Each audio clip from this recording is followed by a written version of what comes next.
Bien, buenas tardes. Iniciamos la clase del lunes 24 de mayo de 2021. El tema que nos ocupa el día de hoy son las fuentes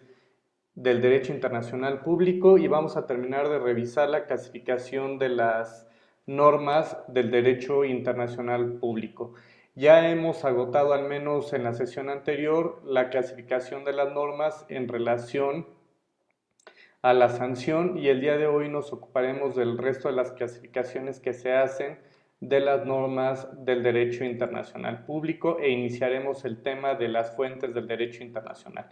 En la sesión anterior hemos revisado la clasificación de las normas del derecho internacional público en orden a la sanción, y en la sesión anterior nos ocupamos de revisar las normas perfectas, las normas más que perfectas, las normas menos que perfectas, y las normas imperfectas son las normas que vimos en la sesión anterior. Y les comentaba que el principal problema que tenemos con algunos autores es que ubican buena parte de las normas del derecho internacional en el ámbito de las normas imperfectas, en el entendido de que señalan que solamente se tratan, más que de buenas intenciones, solamente de los estados parte, principalmente cuando se generan a través de los tratados internacionales o bien a través de la costumbre internacional, señalando que no existe alguna sanción o alguna razón por la cual se vean conminados los estados parte a cumplir con las obligaciones que derivan de este tipo de los tratados. Entonces, vamos a ver que las principales características que tienen las normas imperfectas es que éstas carecen de sanción o de la posibilidad de la aplicación de alguna indemnización o la posibilidad de la restitución del derecho violado. Vamos a ver que en el caso de las normas imperfectas, pues no es imposible restituir el acto ni sus efectos. Vamos a ver que en la sesión anterior revisamos algunos artículos de la Carta de la Organización de las Naciones Unidas, donde encontramos que no existen ninguna sanción para quienes incumplan con el supuesto normativo. Y para esto revisamos el contenido de los artículos 43, 45 y 49 de la Carta de la Organización de las Naciones Unidas, y explicamos que del contenido de estos artículos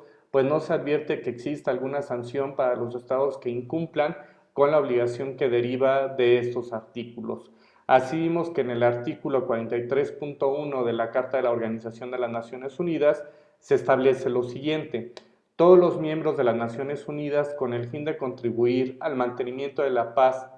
y la seguridad internacionales, se comprometen a poner a disposición del Consejo de Seguridad, cuando éste lo solicite y de conformidad con un convenio especial o con convenios especiales, las Fuerzas Armadas, la ayuda y las facilidades, incluso el derecho de paso, que sean necesarias para el propósito de mantener la paz y la seguridad internacionales. Pero quiero ver qué sanción le pueden imponer a un Estado que incumple con esta obligación, es decir, que no mantenga estas Fuerzas Armadas, digamos, a disposición del Consejo de Seguridad para cuando ésta las solicite. Simplemente nos advierte que la propia Carta establezca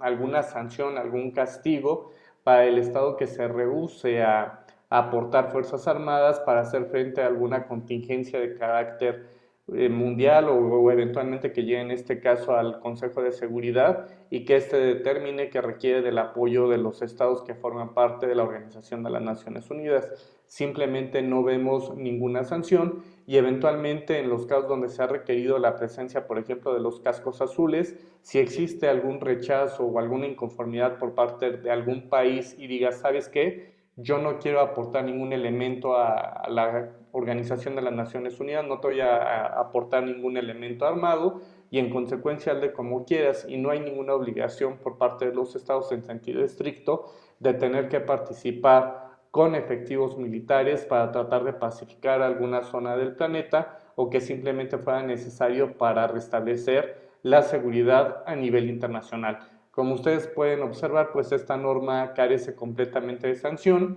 y lo mismo sucede con el artículo 45 de este tratado, de esta carta. Establece lo siguiente: a fin de que la organización pueda tomar medidas militares urgentes, sus miembros mantendrán contingentes de fuerzas aéreas nacionales inmediatamente disponibles para la ejecución combinada de una acción coercitiva internacional. Fíjense bien que esto es relevante porque en el caso de nuestro país difícilmente o sería muy complicado que México pudiera eventualmente tener una fuerza aérea disponible para la Organización de las Naciones Unidas, porque difícilmente también contamos con la fuerza aérea y digamos que no estaríamos en aptitud de destinar alguna parte de la Fuerza Aérea Nacional para que pudiera dedicarse a las tareas que le indique eventualmente la Organización de las Naciones Unidas. Continuemos leyendo. La potencia y el grado de preparación de estos contingentes y los planes para su acción combinada serán determinados dentro de los límites establecidos en el convenio o convenios especiales de que trata el artículo 43 por el Consejo de Seguridad con la ayuda del Comité del Estado Mayor. Nuevamente no existe ni alguna sanción o castigo para el Estado que no tenga disponibles estas fuerzas aéreas de manera inmediata del Consejo de Seguridad, y eventualmente si algún Estado rechaza el cumplimiento de esta obligación o simplemente no celebra este convenio especial, pues no existe alguna sanción porque no está prevista dentro de la propia Carta de la Organización de las Naciones Unidas. Y recordemos que este principio general de derecho, donde necesariamente se requiere que una pena esté establecida dentro de una ley, lo mismo acontece desde el punto de vista del derecho internacional, donde para poder aplicar alguna sanción a algún Estado que incumpla con las obligaciones que derivan de esta carta, debió de especificarse eventualmente cuál era la sanción ante el rechazo o la imposibilidad material de algún Estado de sumarse o simplemente de tener a su disposición elementos armados o militares o eventualmente a esta fuerza aérea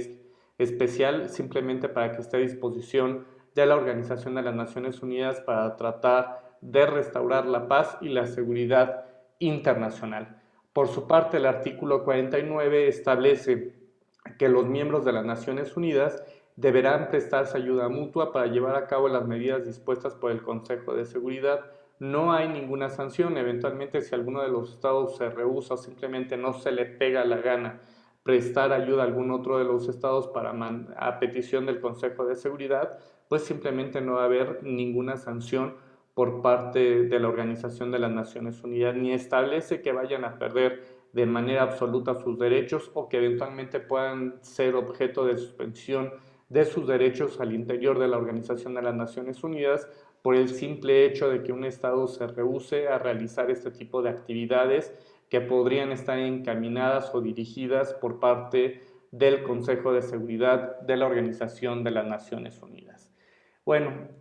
esta clasificación la hemos agotado en este momento, entonces con esto agotamos el tema de la clasificación de las normas del derecho internacional en relación a la sanción. Ahora, por su fuente podemos encontrar que las normas de derecho internacional se pueden clasificar en fuentes principales y en fuentes complementarias o auxiliares. Vamos a encontrar que las fuentes del derecho internacional se encuentran señaladas de manera expresa en el artículo 38 del Estatuto de la Corte Internacional de Justicia. En el artículo 38 del Estatuto de la Corte Internacional de Justicia se establece cuáles son las fuentes del derecho internacional. Y vamos a encontrar que en este caso vamos a observar que en el Estatuto de la Corte Internacional de Justicia nos determinará cuáles son estas fuentes a las que se tiene que acudir para resolver las controversias de la Organización de las Naciones Unidas. Y así encontraremos que dentro del artículo 38 del que les estoy señalando se contienen tanto las fuentes principales como las fuentes complementarias o auxiliares del derecho internacional. Vamos a ver que se han clasificado de esta manera o se les denomina como fuentes directas o principales del derecho internacional público porque por sí solas están creando derechos y obligaciones para quienes participan en su concreción, y vamos a encontrar que estas fuentes principales del derecho internacional son dos básicamente. La primera de ellas o son los tratados internacionales y la segunda es la costumbre internacional. Vamos a ver que por su parte tenemos las fuentes complementarias o auxiliares del derecho internacional y vamos a encontrar que la principal característica que tienen estas normas es que son incapaces de generar por sí solas normas jurídico internacionales, y esto implica necesariamente que tienen que interpretar las primeras normas que hemos estado señalando, es decir, para que pueda existir la jurisprudencia, la doctrina o que puedan existir estas normas o fuentes indirectas, tienen que existir primero las fuentes principales, es decir, que estas lo único que van a tratar de hacer es interpretar las primeras y tratar de describir o establecer cuál es el alcance que tienen estas normas. Así encontramos que en el caso de las fuentes complementarias o auxiliares de creación de las normas del derecho internacional, vamos a encontrar que en el caso de las fuentes complementarias o auxiliares encontramos a la jurisprudencia, a la doctrina y a las declaraciones unilaterales. Como ustedes podrán observar, en el caso de la jurisprudencia, lo que va a tener que hacer, vamos a tener que observar en este caso el tema de la jurisprudencia en un sentido amplio. No lo podemos interpretar como acontece en el orden jurídico interno, donde sabemos que la jurisprudencia se puede generar por reiteración, por sustitución o por contradicción de tesis. En el caso del derecho internacional estamos hablando de las sentencias que son emitidas o de los criterios que se encuentran contenidos en las sentencias que emiten los tribunales internacionales. Es decir, que la jurisprudencia la vamos a encontrar inserta dentro de las propias resoluciones que emiten órganos jurisdiccionales como lo son la Corte Interamericana de Derechos Humanos o bien la Corte Internacional de Justicia. Tenemos estos dos órganos principales a nivel internacional que resuelven controversias entre los estados, pero recordemos que eventualmente la jurisprudencia también puede ser generada en buena medida también por los arbitrajes internacionales en donde puedan ser parte los estados ante una controversia en la interpretación y o aplicación de los tratados o de las costumbres que han generado previamente. Adelante, Sofía. Hola, profesor, buenas tardes. Oiga, y ahí en lo de las fuentes principales, ¿no también, o bueno, qué sucede con con los principios generales, que también están en el 38 del estatuto? Ahorita lo vemos porque pasa lo siguiente con esto. No lo he colocado aquí porque lo vamos a ver en las fuentes del derecho internacional y a continuación les iba a proyectar ya el cuadrito donde, o mejor dicho, el artículo del Estatuto de la Corte Internacional de Justicia para entrar a revisar este tema. Denme un segundo, nada más en lo que encuentro dónde está. En un momentito. Ay.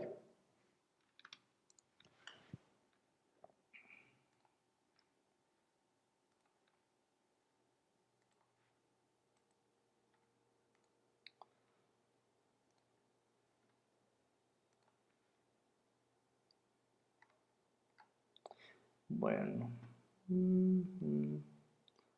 No me aparece para... Aquí está ya. El artículo 38 dispone lo siguiente, y es el documento que tenemos en pantalla. La Corte, cuya función es decidir conforme al derecho internacional las controversias que le sean sometidas, deberá aplicar. Es importante hacerles notar que en el caso de las fuentes que tenemos aquí señaladas y referidas por el artículo 38 del Estatuto, no significa que sean en el orden en el que tengan que ser aplicadas por la Corte Internacional de Justicia para resolver algún caso. Y esto se los comento porque hay quienes señalan que en el caso del derecho internacional público, las fuentes, pues no, digamos que en el caso de la costumbre hay quienes señalan que la costumbre podría estar por encima de los tratados y hay quienes señalan que eventualmente las convenciones internacionales podrían estar por debajo de la costumbre internacional en el entendido de que la costumbre ha sido la principal fuente generadora de normas jurídicas desde el punto de vista del derecho internacional. Así encontramos que eventualmente la Corte Internacional de Justicia, para tratar de dirimir alguna controversia que se somete a su jurisdicción, el primer documento que tendría que revisar, si seguimos el orden en el que se encuentran señalados aquí, pues tendría que ser las convenciones internacionales o los tratados que han sido pactados por las partes. Vamos a darle lectura íntegra y ahorita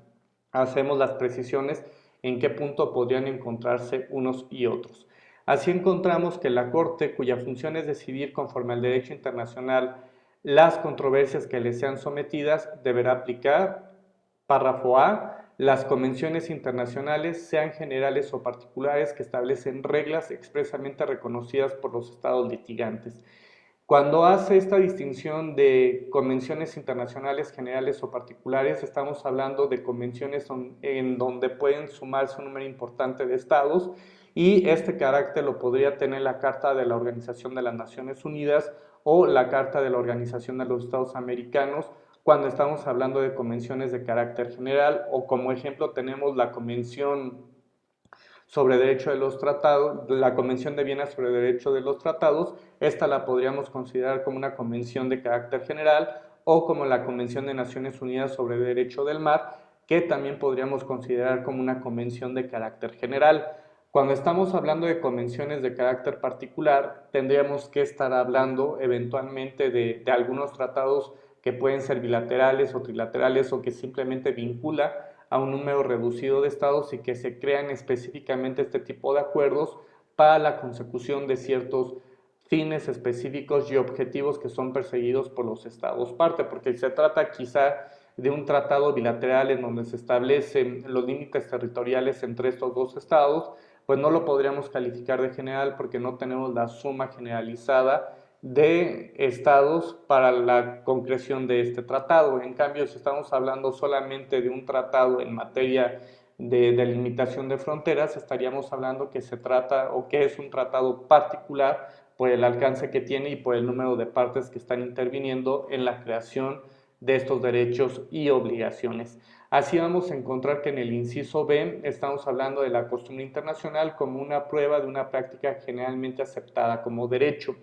No vamos a abordar en este momento las características particulares de la costumbre, solo tengan presente que hay que desempolvar el concepto de la opinio juris y la inveterata consuetudo, que era necesario que se presentara en el derecho romano para configurar la costumbre. En el caso de las fuentes del derecho internacional, es muy importante que se acredite la existencia de estos dos elementos, es decir, que exista esta práctica reiterada como un elemento objetivo y que al mismo tiempo exista el elemento subjetivo, y esto implica necesariamente que esta práctica reiterada sea realizada por algún sujeto del derecho internacional. Posteriormente tenemos a los principios generales reconocidos por naciones civilizadas. En este punto podríamos considerar que estos asumen o los podríamos encontrar como una de las fuentes principales de creación del derecho, y esto también es importante que les haga notar que existe una controversia a nivel doctrinal de si estos deben de ser considerados como una fuente principal o como una fuente auxiliar de creación de las normas del derecho internacional. Y la razón es la siguiente: hay muchos autores que las llegan a considerar como una fuente auxiliar de creación de las normas del derecho internacional a los principios generales de derecho, porque estos surgen a partir de la práctica y de la observación que han hecho los operadores jurídicos, y que a partir de esta observación que se realiza a partir de la práctica es que se han empezado a gestar estos principios generales. Es importante hacerles notar que estos principios generales de derecho se encuentran implícitos inclusive en la redacción de los tratados. Entonces, en muchos de los casos, por ejemplo, el pacta sunt servanda es un principio general de derecho que se encuentra implícito en la celebración de los tratados, y que en muchos de los tratados se hace referencia al principio de la buena fe en el momento en el que se celebran los tratados. Entonces, estos principios generales de derecho, existe una fuerte discusión a nivel doctrinal, y esa es una de las razones del por qué en el mapa que estábamos explicando no está localizado ni en las fuentes principales ni en las fuentes complementarias o auxiliares que están contenidas en el artículo 38 de la Convención, perdón, del Estatuto de la Corte Internacional de Justicia. Posteriormente a los principios generales de derecho, hay que hacer también aquí una ligera acotación, y que lo vamos a recalcar en el momento que veamos las fuentes del derecho internacional público, porque en este aspecto vamos a encontrar que el artículo 38 solamente hace referencia a un número reducido de principios generales de derecho. Si ustedes se fijan, le ponen ahí por las naciones civilizadas, pero ¿qué debemos de entender por naciones civilizadas? Y esto lo pongo en perspectiva porque si pensábamos que las naciones civilizadas serían las grandes potencias, pero pues son las que todo el tiempo están en constante guerra o en constante conflicto, me refiero por ejemplo a Estados Unidos o a varios países de Europa, en donde en su momento pues el tratar de llamarles civilizadas a este grupo de países que aparentemente tenían un avance científico, literario, intelectual o de lo que ustedes quieran, si estas eran las que teníamos que calificar como de naciones civilizadas, cuando estas se habían dedicado prácticamente durante el siglo XIX y parte del siglo XX a tratar de someter otros pueblos u otras naciones. Entonces, inclusive por ahí el maestro Vallarta Marrón hace una fuerte crítica al uso de esta frase, porque no queda del todo claro a qué se refieren a esos principios generales de derecho que son reconocidos por naciones civilizadas. Si estas naciones civilizadas no reconocen estos principios generales de derecho, no existen, no se pueden aplicar. Sería aquí el cuestionamiento que nos invitaría a hacer el maestro Vallarta Marrón para tratar de cuestionar esta parte de, quizá en la redacción de este párrafo debió de quedarse solamente como principios generales de derecho sin tener que hacer mención a que fueran reconocidos solamente por las naciones civilizadas, en el entendido de que esto de naciones civilizadas podría constituir una ambigüedad en el sentido de que no existe claridad en cuanto a lo que hemos de entender por naciones civilizadas. Si naciones civilizadas son las que recurren constantemente al uso de la fuerza para resolver los conflictos, pues estaríamos en un grave problema. ¿De acuerdo? Entonces, lo que les comentaba hace un ratito, tenemos este problema a nivel de doctrinal, a nivel académico, de tratar de ubicar justamente a los principios generales de derecho o como fuente principal o como fuente auxiliar o complementaria del derecho internacional público. Vamos a continuar con el artículo 38, las decisiones judiciales y las doctrinas de los publicistas de mayor competencia de las distintas naciones como medio auxiliar para la determinación de las reglas de derecho sin perjuicio de lo dispuesto en el artículo 59. Como podrán observar, en este caso encontramos que las decisiones judiciales también pueden ser una fuente generadora de derecho internacional. El problema que tenemos con las decisiones judiciales es que no solamente se refieren a las sentencias dictadas eventualmente por los organismos jurisdiccionales internacionales, sino que eventualmente puede hacer referencia eventualmente a sentencias o decisiones tomadas al interior de los estados, pero que estos puedan eventualmente aportar ciertos elementos a la Corte para tratar de dirimir algún planteamiento que se encuentra implícito en los casos de los que conoce. Entonces podrán advertir que también se puede tomar en consideración las doctrinas de los publicistas de mayor competencia a nivel internacional, y solamente voy a hacer aquí la anotación porque lo vamos a desarrollar cuando veamos las fuentes del derecho internacional, de hacerles notar que también el desarrollo de estas doctrinas que se dan supuestamente por publicistas de mayor competencia a nivel internacional, es importante hacerles notar que también puede obedecer a los intereses específicos de algún estado para que se propague cierta idea y generar cierto apoyo por el resto de la comunidad internacional, y que la comunidad internacional empiece a apoyar este tipo de teorías. No sé si por ahí recuerdan que cuando vimos la doctrina Drago, la doctrina Tobar, la doctrina Estrada, cuando abordamos el tema de las teorías de reconocimiento del gobierno, ustedes me preguntaban que cuál de estas teorías podría ser la correcta. No hay aquí una respuesta, digamos que correcta o incorrecta en relación al planteamiento que hacen, porque finalmente ustedes ya lo vieron, ya dependerá de cómo les acomode desde el punto de vista histórico los acontecimientos como se vayan presentando, y que eventualmente pues a lo mejor en algún momento los estados pueden considerar que en el tema de las teorías de reconocimiento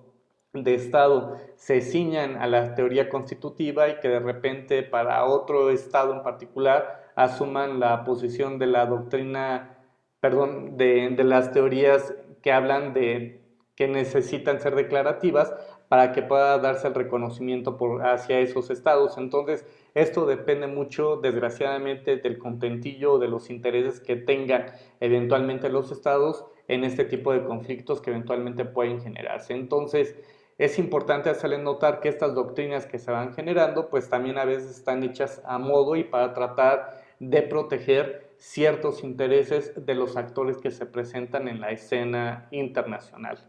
Por último, tenemos que la Corte eventualmente puede decidir los casos en equidad, como lo establece el ítem número 2, y establece lo siguiente: la presente disposición no restringe la facultad de la Corte para decidir un litigio ex aequo et bono, si las partes así lo convinieren. Y esto implica que, por ejemplo, la Corte Internacional de Justicia puede resolver algún caso que se someta a su consideración solamente a través de la equidad y de lo que considere a su leal y saber entender la Corte Internacional de Justicia en caso de que no existan convenciones, costumbre, principios generales de derecho, decisiones o sentencias tomadas por órganos jurisdiccionales o que la doctrina no sea muy clara en ese aspecto, pues eventualmente la Corte puede entrar a definir un litigio a través de la equidad. Adelante, Emilio. O sea, nada más como para recapitular y hacer énfasis, la sección D del artículo 38 pone en un mismo nivel las jurisprudencias, que es una decisión judicial, que la ideología de los máximos exponentes del derecho en una nación, como medida auxiliar ante un conflicto. Lo que pasa es que recuerden que el párrafo segundo, el último, tiene que ver con la posibilidad de que acudan a la equidad para resolver el conflicto, pero para que esto pueda suceder, las partes previamente debieron haberlo convenido de esta manera. Si las partes consideran que el conflicto no se debe resolver por medio de la equidad, porque pueda ser que consideren que la Corte pueda tomar una decisión parcial y afectar a alguna de las partes, entonces los estados decidirán que lo hagan con base en lo que se establece en el párrafo primero. Y efectivamente las decisiones judiciales y las doctrinas de publicistas de mayor competencia, digamos que estarían en el mismo nivel o en el mismo grado si es que los quisiéramos ver de esta manera. Pero insisto, no necesariamente cuando se le presenta un caso a la Corte Internacional de Justicia tenga que revisar esto en el estricto orden en el que aparecen en el artículo 38, porque existen algunos casos en donde tenga que resolver la Corte Internacional de Justicia primero a través de la costumbre, porque no existe alguna disposición a nivel internacional que regule la interacción de los estados y que forzosamente tenga que recurrir a la costumbre internacional. Existen algunos casos en donde los principios generales de derecho tengan que suplir alguna deficiencia que hubieran tenido las partes en el momento en el que celebraron los tratados. Entonces, eventualmente, pues la Corte puede entrar y revisar esto. ¿De acuerdo, Emilio? Bueno, Gracias. vamos ahora a ver el tema. Vamos a continuar con la clasificación de las normas del derecho internacional y vamos a empezar a revisar lo siguiente. Vamos a revisar ahora la clasificación de las normas en relación al ámbito material de validez, que es el tema que nos va a ocupar en este momento. Vamos a ver que en el caso de los ámbitos, denme un segundo nada más en lo que comparto otra vez la pantalla, vamos a encontrar que por su ámbito material de validez vamos a tener que observar que la norma del derecho internacional se puede clasificar en razón de la materia específicamente que está regulando. Así sabemos que en el ámbito del derecho internacional pueden existir normas en materia civil, penal, fiscal, comercial, económica, financiera, de derechos fundamentales o en ambiental. Podemos clasificar las normas de carácter internacional. Sabemos que en el caso del derecho internacional existe un sinnúmero de tratados que son signados todos los días por las partes y en algunos casos puede tener por objeto determinar o establecer los compromisos que asumen los estados para tratar de proteger el interés superior del menor, y quizá en estos casos estaríamos hablando de la materia civil, cuando tenemos el acuerdo de voluntades para tratar de identificar aquellos casos en donde se tiene que dar cumplimiento a ciertos derechos que podrían tener los menores. Entonces, cuando estamos hablando de tratados que posiblemente tengan que ver con la sanción de delitos o que tengan que ver con el traslado de reos de un país a otro, estamos hablando de estos tratados de extradición y probablemente estemos hablando de que esta norma de carácter internacional o el acuerdo de voluntades alcanzado por los estados puede caer en la materia penal y puede estar regulando eventualmente ciertas conductas o pueda permitir el traslado de personas para el cumplimiento de alguna sentencia o alguna otra razón que se pueda dar desde el punto de vista del derecho penal. También tenemos el tema de la Corte Penal Internacional y observamos de forma muy clara cómo estas normas pueden corresponder a esta materia en específico. En materia fiscal pueden surgir algunos acuerdos que se pueden dar entre los estados parte, y cuando estamos hablando en materia fiscal pueden ser en materia de coordinación fiscal, en el sentido de que pueden establecer ciertos acuerdos para evitar la doble tributación o simplemente para tratar de evitar la comisión del delito de evasión fiscal o cualquier otro, que los estados se pueden poner de acuerdo. En materia comercial creo que es más evidente, tenemos un sinnúmero de tratados que ha celebrado el Estado mexicano con un número importante de países en donde lo que se busca es tratar de buscar el intercambio comercial entre los distintos países. Y bueno, en materia económica, pues observamos que también en materia de integración económica, pues observamos ciertas normas, podemos encontrar todos los tratados que le dan origen a la Unión Europea y los podemos ubicar en este sentido. Entonces, en materia financiera también pueden crearse ciertas normas donde se regule el intercambio de información entre las entidades financieras y que eventualmente pueden impactar en el desarrollo de los países. En el caso de derechos fundamentales, tenemos en este caso podríamos ejemplificarlo con la Convención Americana sobre Derechos Humanos o Pacto de San José, donde podríamos ubicar el tema de los derechos fundamentales. Y en el caso de, si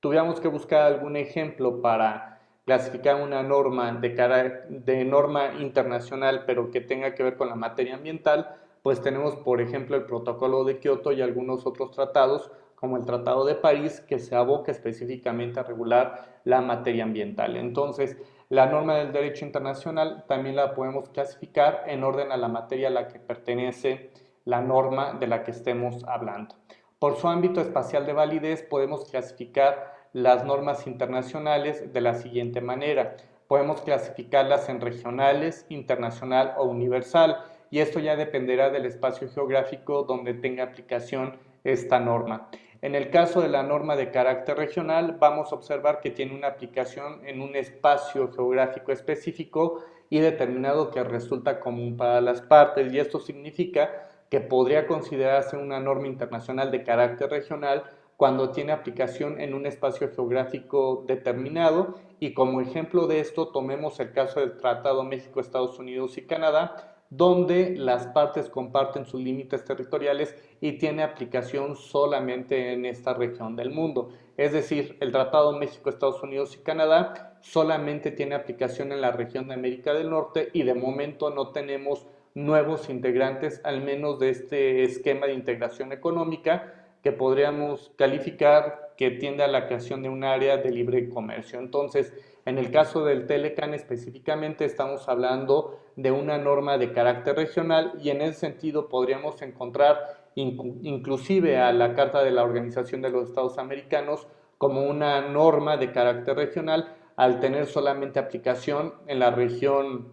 o en el continente americano, nada más. Entonces, vamos a observar que tenemos algunos otros ejemplos como la Comunidad Andina de Naciones, el Mercosur y la Unión Europea, que podríamos clasificar todas estas como normas de carácter regional, porque como ustedes pueden observar, comparten fronteras y solamente es en estos espacios geográficos donde eventualmente podría tener aplicación esta norma internacional de carácter regional, de acuerdo a la clasificación que estamos viendo. Ustedes dirán, ¿qué pasa si se celebra un tratado de libre comercio entre México e Israel? México e Israel no comparten fronteras, estamos de acuerdo. Entonces, ¿a qué tipo de norma, de acuerdo a esta clasificación, correspondería? Correspondería a la norma de carácter internacional, porque a diferencia de lo que ocurre con la norma regional, en la norma de carácter internacional, esta puede tener validez en dos o más estados sin importar que compartan fronteras. Es decir, en el caso de México-Israel está claro que no compartimos fronteras, podemos tener un tratado de libre comercio con Israel, pero no conformamos un mismo espacio geográfico, no compartimos fronteras, y en este sentido el ejemplo que tenemos en pantalla podría constituir, digamos, un caso típico de una norma de carácter internacional. México tiene celebrado algunos tratados con distintas naciones donde no compartimos evidentemente límites territoriales, y bueno, en este sentido tendríamos que clasificar esta norma como de carácter internacional. Por último, tenemos una norma de carácter universal. vamos a ver que estas normas tienen aplicación en todo el mundo, sin importar inclusive que hayan participado algunos sujetos del derecho internacional en su gestación o en su creación, y digamos que estas normas que podrían tener el carácter de universal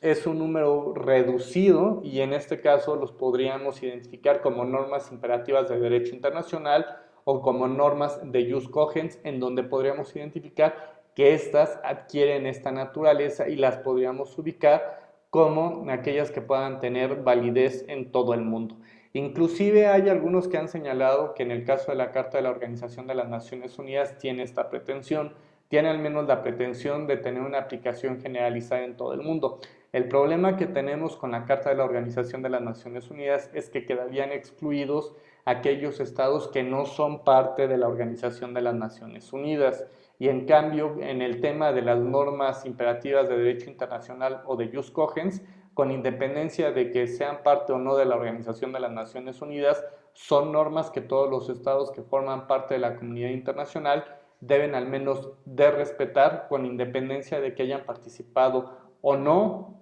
en la gestación o creación de este tipo de principios, ¿de acuerdo? Como ejemplo de esto, pensemos en la piratería o en el genocidio, donde estamos de acuerdo que quizá vamos a pensar que nace a la vida internacional Cataluña como un estado libre, independiente y con todas las características de estado, pero no por el hecho de que Cataluña no haya participado en la gestación, en la prohibición de la piratería o de la esclavitud, significa que Cataluña estaría posibilitado para celebrar tratados de esta naturaleza. Entonces, en ese entendido, debemos observar que estas normas de jus cogens, pues en términos generales, deben de ser respetados por todos los miembros de la comunidad internacional. ¿De acuerdo?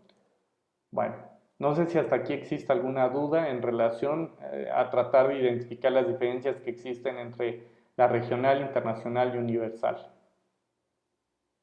¿Todo bien? Ok. Entonces avanzamos por su ámbito temporal de validez. Por ahí recordarán en sus clases de introducción al estudio del derecho y de teoría del derecho, recordarán que toda norma tiene cierto periodo de vigencia. Entonces, la vigencia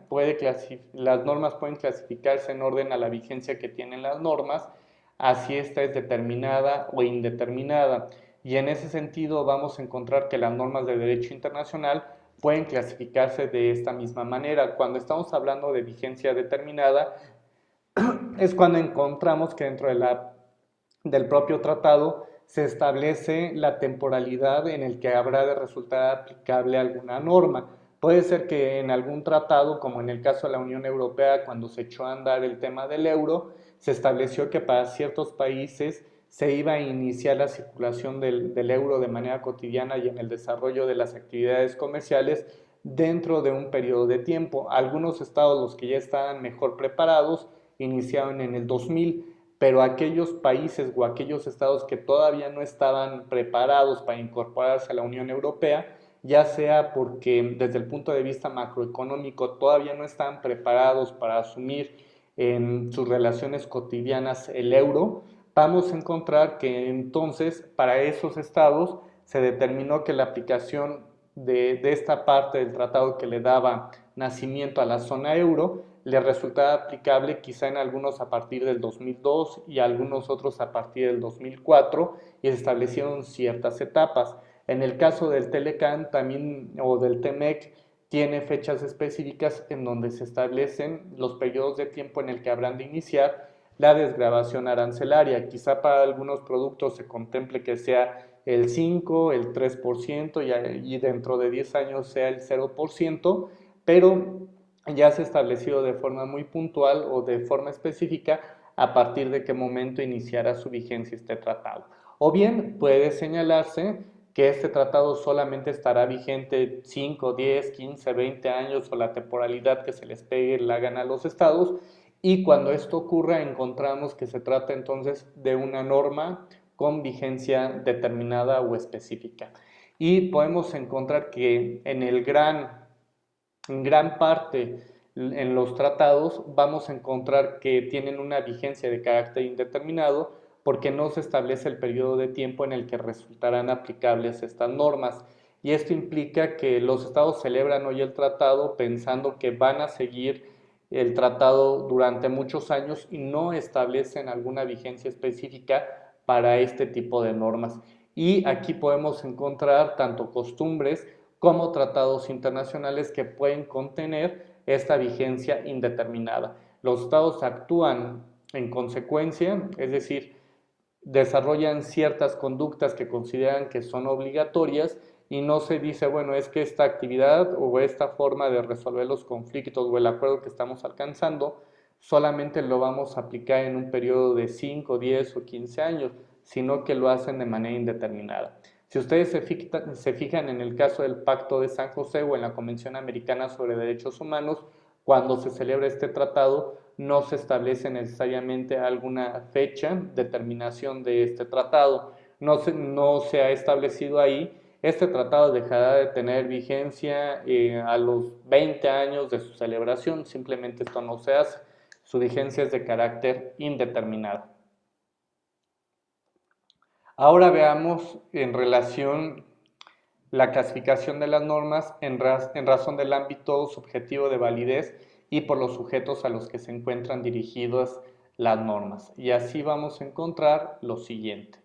Vamos a encontrar que en el caso tenemos normas generalizadas y normas de carácter particularizadas. En el caso de las normas generalizadas, estas están dirigidas a la humanidad en su conjunto, a la comunidad internacional en general, y en este sentido podríamos encontrar que engloba a todos los sujetos del derecho internacional público y en lo particular pues estaríamos hablando nuevamente, o mejor dicho, las normas generalizadas. La nota distintiva serían las normas imperativas de derecho internacional o normas de jus cogens. Y en cuanto a las normas particularizadas, vamos a encontrar que solamente están dirigidas a ciertos sujetos del derecho internacional y en este aspecto podríamos encontrar ciertos tratados, por ejemplo, nuevamente el TEMEC, en donde solamente vincula a México, Estados Unidos y Canadá y donde no vinculan al resto de la comunidad internacional. Entre ciertos países puede generarse ciertas costumbres específicas y que solamente vinculan a las partes que se encuentran generándola. Vamos a observar también que tenemos algunas sentencias o resoluciones que son emitidas ya sea por los organismos jurisdiccionales internacionales o bien por ciertos organismos internacionales que eventualmente pueden establecer o pueden ya particularizar lo que se establezca dentro de una norma. Recordemos que en lo que se establece dentro de los tratados son supuestos generales y no particularidades. Y vamos a ver que en el caso de las sentencias que se emiten, solamente están dirigidas a ciertas personas o ciertos estados determinados. Y vamos a observar que en el caso de estas normas particularizadas, su mandato debe ser acatado de forma particular y vamos a observar que en los casos que conoce, por ejemplo, la Corte Interamericana de Derechos Humanos, se somete a la consideración de la Corte Interamericana si existe una violación o no a una norma de carácter internacional y en el momento en el que emite esta sentencia, lo que tendrá que estar haciendo la Corte Interamericana o la Corte Internacional de Justicia es particularizar solamente el contenido de esa resolución a ciertos sujetos del derecho internacional. Lo mismo pasa cuando se emite alguna resolución por parte de la Organización Mundial del Comercio o por parte de alguna otra organización de carácter internacional. ¿De acuerdo? Bueno, esto es por lo que hace al ámbito, por lo que hace a los sujetos a los que está dirigida la norma y por lo que hace a su obligatoriedad. Vamos a encontrar que estas las podemos observar, que se clasifican en taxativas y dispositivas, y vamos a ver que en el caso de las normas internacionales taxativas encontramos aquellas que contienen un mando de obligatoriedad referido a los destinatarios, es decir, a quienes tengan que cumplir con la norma, y su cumplimiento debe de realizarse para evitar incurrir en responsabilidad internacional, y esto implica que los estados no tienen opción, tienen que cumplir o cumplir. Si no cumplen, seguramente se estará generando responsabilidad internacional y con ello surge la obligación de la reparación del daño necesariamente.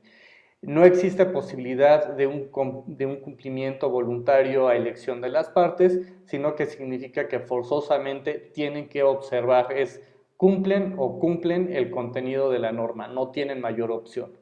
Y bueno, como se señala aquí, el cumplimiento de esta norma es imperativo y como lo hemos señalado, no tienen la opción de cumplir o de sustituir la manera en la que tienen que observar lo que establece el supuesto normativo. En cambio, en las normas que pudiéramos calificar como dispositivas, previene el cumplimiento obligatorio de las partes y vamos a encontrar en este sentido que puede estar sujeto a la aceptación del destinatario o implicado, y en este caso tenemos el ejemplo de Florence Cassés, y adicional a esto, porque no solamente tiene que ver con el cumplimiento de la Convención de Viena sobre relaciones diplomáticas y consulares,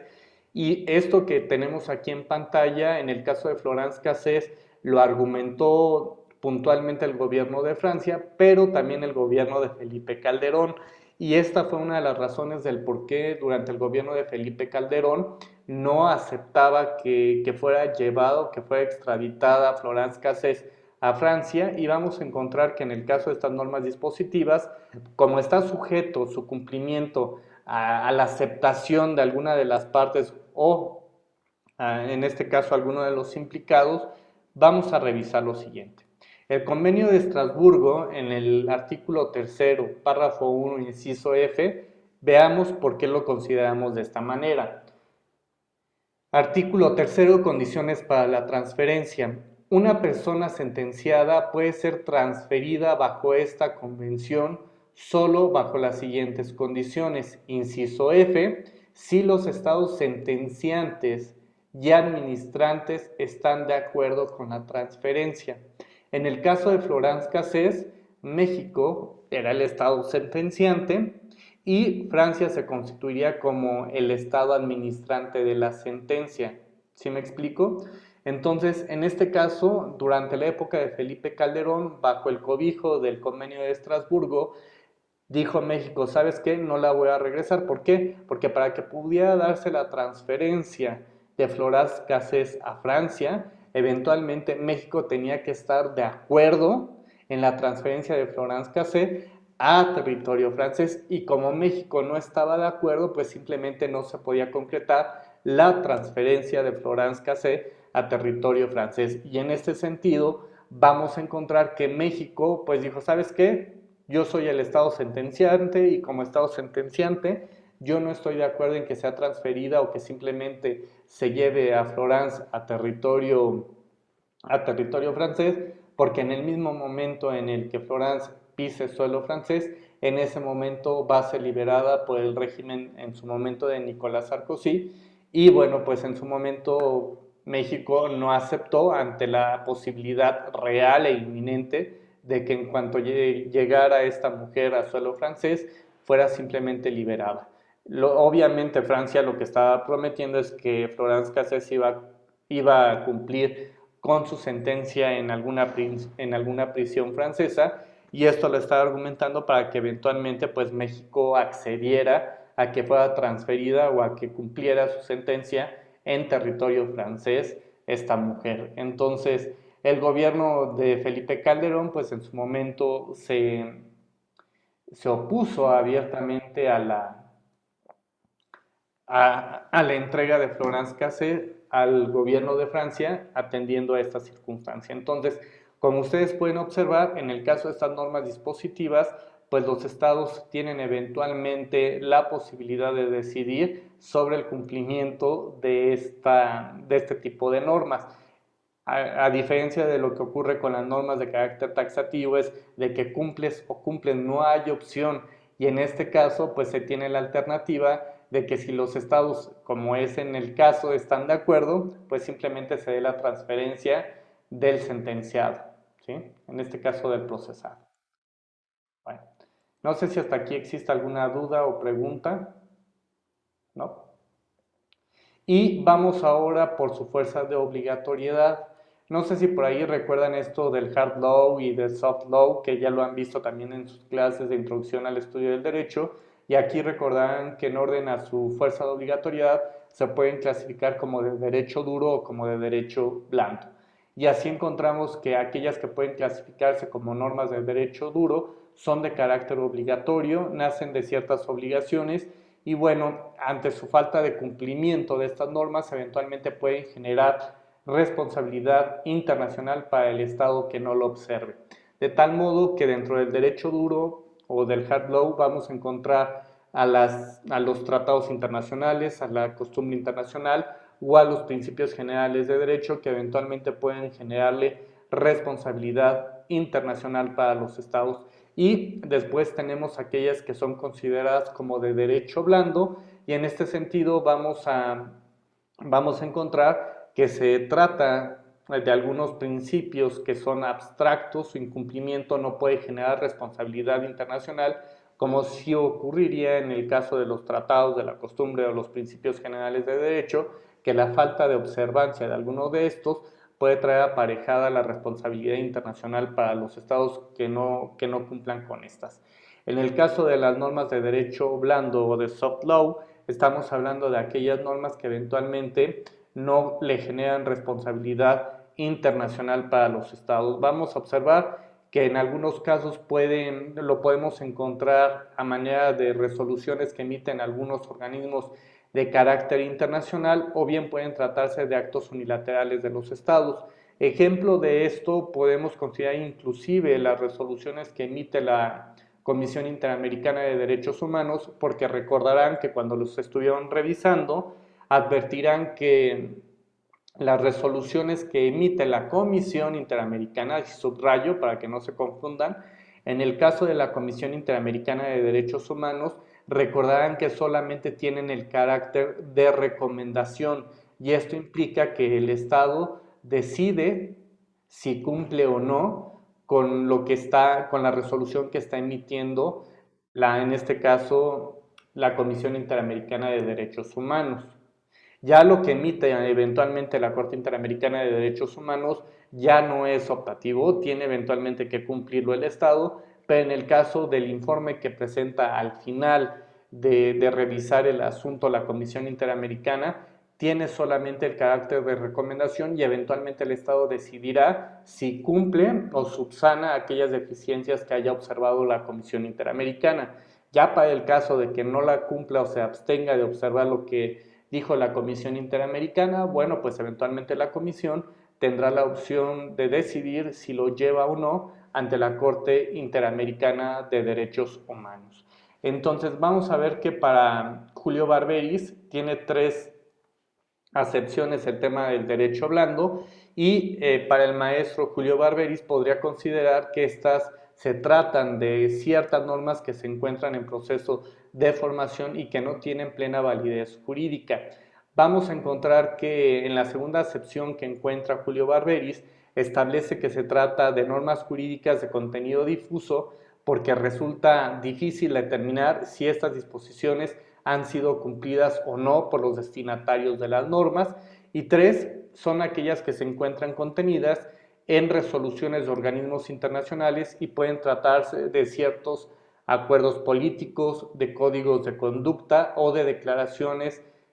conjuntas realizadas por los presidentes. Ya ven que cada vez que se termina, por ejemplo, la firma de un tratado y estas cosas, les gusta mucho a los jefes de Estado pues realizar estos actos protocolarios donde realizan ciertas declaraciones frente a la prensa, por ejemplo. Entonces, estas declaraciones que se hacen frente a la prensa, de acuerdo a lo que estamos viendo en este momento en pantalla, pues eventualmente puede traer como consecuencia que vincule parcialmente a quienes intervinieron en la emisión o en la realización de estas declaraciones. Entonces, en este sentido encontramos que no tienen la rudeza o la firmeza que tienen los tratados, la costumbre o los principios generales de derecho, estas normas de derecho blando, porque todavía existe una indefinición en cuanto a si se ha generado, por ejemplo, una costumbre internacional, no se sabe si se trata ya de un principio general de derecho o si se trata, digo, es difícil que esté, si ya fuera parte de algún tratado estaríamos hablando de una norma de derecho duro y no de una norma de derecho blando. Pero eventualmente pueden existir declaraciones de carácter político que eventualmente las podríamos observar aquí en el derecho blando, y que eventualmente, pues desafortunadamente no estarían generando responsabilidad internacional para el Estado que deje de cumplir o de observar este tipo de normas. Entonces, esto que hemos revisado el día de hoy es, en términos generales, la clasificación de la norma del derecho internacional público. No sé si hasta aquí existe alguna duda o comentario al tema que hemos visto el día de hoy. ¿No? Ok, perfecto. Entonces, con este tema damos por cerrado ya la unidad número 2 del temario y con esto concluimos solamente esta unidad y vamos a revisar ahora las fuentes del derecho internacional público. Las fuentes del derecho internacional público que vamos a revisar a continuación, de algún modo ya las hemos revisado con el tema que acabamos de terminar en este momento de la clasificación eh,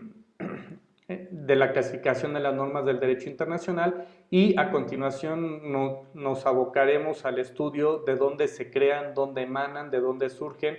las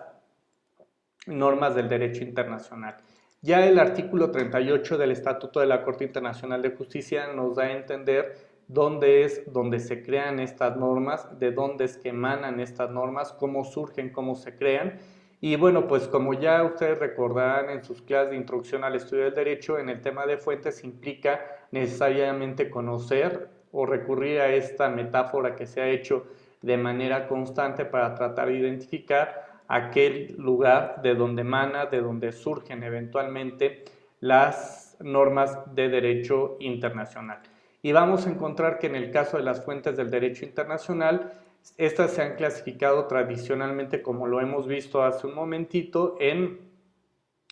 fuentes directas y en fuentes auxiliares. Y vamos a encontrar que en el caso de las fuentes del derecho internacional, tradicionalmente se ha considerado en el resto de las ramas del derecho esta clasificación en fuentes formales, en fuentes reales, y ya hay algunos que han considerado las fuentes históricas como los lugares donde pueden eventualmente generarse las normas en general en el mundo del derecho. Sin embargo, en el caso del derecho internacional público, no podemos aplicar del todo esta clasificación que se hace de las normas y no podemos clasificar, perdón, de las fuentes, no podemos clasificar de este mismo modo las fuentes del derecho internacional público porque tienen ciertas particularidades. A diferencia de lo que acontece con el derecho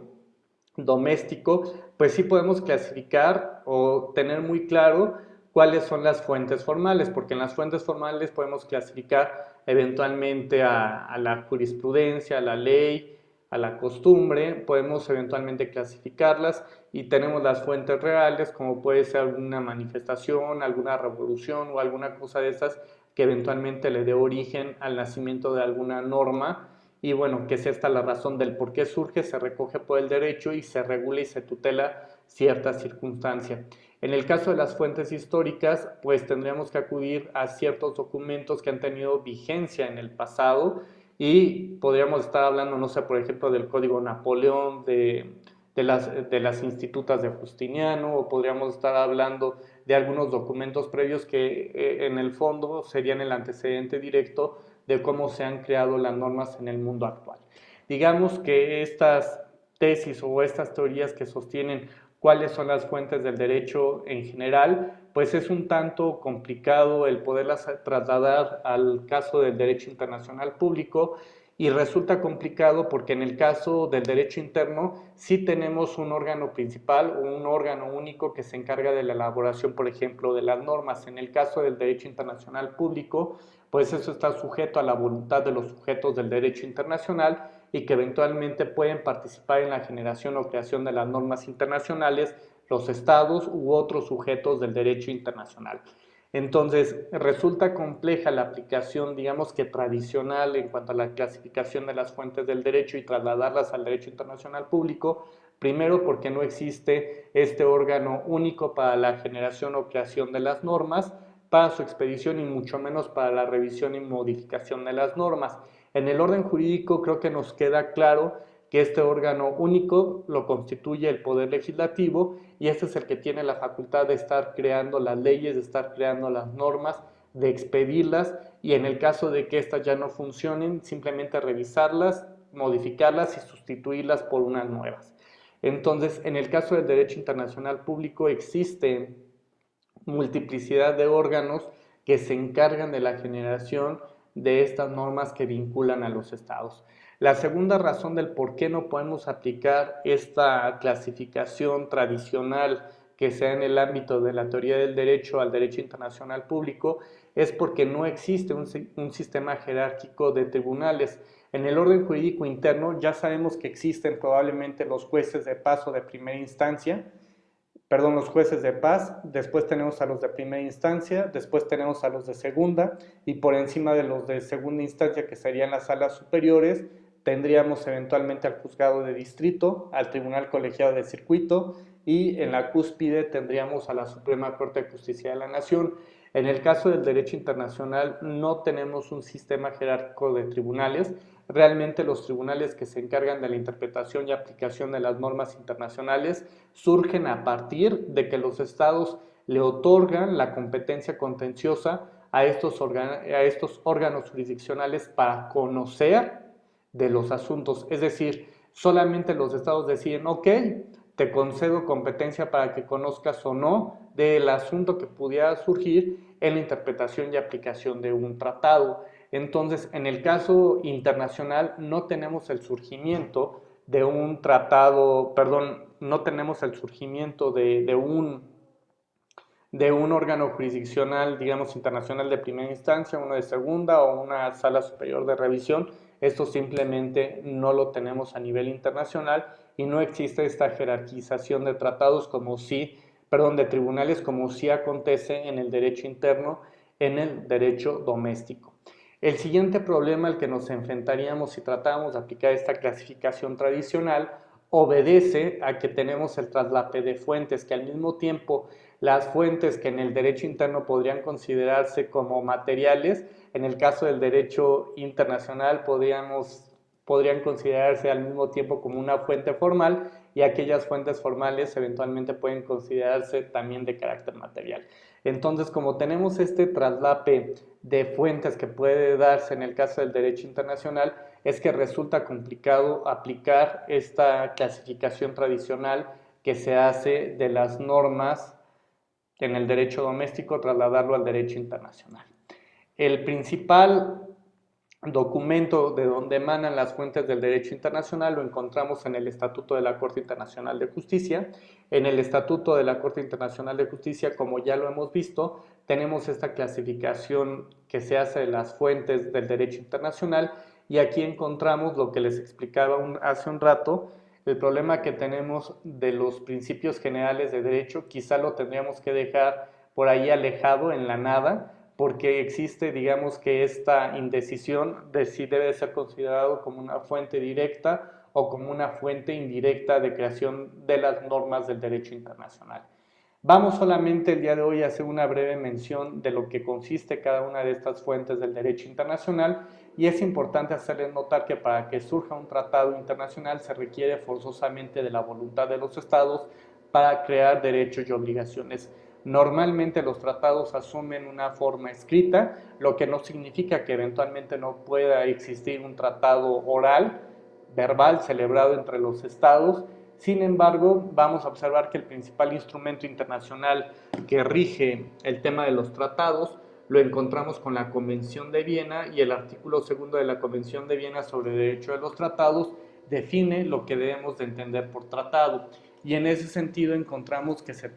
es un acuerdo celebrado por escrito entre dos o más estados, se encuentra regido por el derecho internacional y que eventualmente este puede constar en dos o más instrumentos conexos. Y vamos a encontrar que no importa la denominación que se le dé, siempre y cuando reúna estas características. En el caso de la costumbre vamos a encontrar que se trata de una práctica reiterada que realizan los estados y que tiene este sentido de obligatoriedad para los estados que participan en su generación, que participan en su gestación. En el caso de los principios generales del del derecho internacional público, vamos a observar que se tratan solamente de creaciones elementales de la lógica jurídica y social. Como les comentaba hace un rato, estos parten de la actividad de abogados, actividad de quienes pertenecen a los órganos jurisdiccionales, o simplemente a partir de la práctica de todos estos o de la existencia de conflictos es que se han ido generando estas creaciones elementales donde se establecen las reglas a seguir. Entonces, vamos a ver que estos principios generales de derecho los vamos a ver en la próxima clase. Existen algunos de derecho interno y algunos de derecho internacional que son específicos de la materia. En el caso de las fuentes indirectas, como ya lo vimos en la clasificación de las normas del derecho internacional, forzosamente para que estos existan, requieren forzosamente de los tratados o de la costumbre para que estos puedan existir, y esencialmente lo que hacen es tratar de interpretar lo que se dice tanto en los tratados como en la costumbre. En el caso de las fuentes indirectas vamos a encontrar nuevamente el tema de las doctrinas de publicistas de mayor competencia, y que eventualmente estas teorías pueden servir para la interpretación o tratar de identificar aquellos puntos que pudieran ser clave en alguna controversia que se suscite entre los estados. En ese mismo sentido encontramos los actos unilaterales de los estados, que vamos a revisar quiénes lo pueden realizar, bajo qué circunstancias que se exigen por parte de la doctrina para que pueda configurarse estos actos unilaterales de los estados, y que eventualmente puedan empezar a generar normas de carácter internacional. Por último, vamos a revisar las decisiones de los organismos internacionales, que, como les comentaba, en términos generales el problema que tienen es que solamente asumen el carácter de simples recomendaciones. Bueno, con esto terminamos la clase del día de hoy. No sé si hasta este momento existe alguna duda que aclarar. ¿No? Bueno, entonces con esto damos por concluida la sesión del lunes 24 de mayo. Cuídense mucho todos y nos vemos el próximo miércoles. Hasta pronto.